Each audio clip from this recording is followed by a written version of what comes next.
Картофите се белят, режат се на шайби и се бланшират във вряща подсолена вода.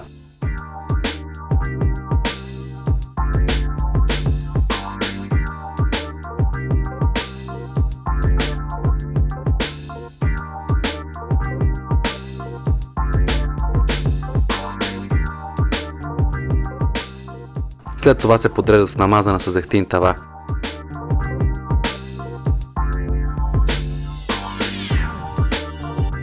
Заливат се с зехтин и се пекат в загрята на 200 градуса фурна около 10 минути.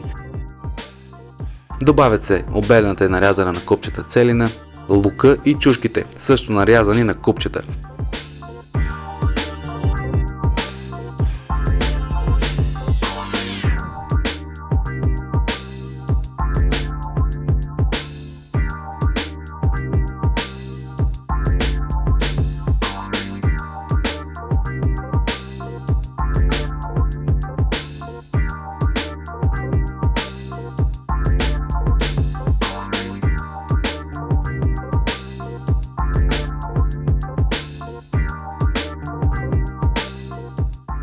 Поливат се с още зехтин и се пече 10 минути. Тогава се добавят разполовените чери домати и се запичат за още 10 минути.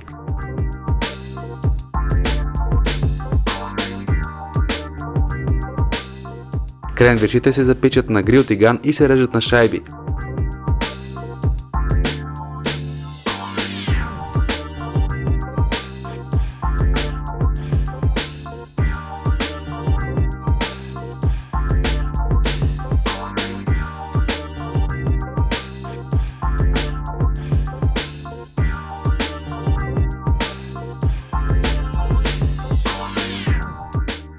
Смесват се с останалите продукти.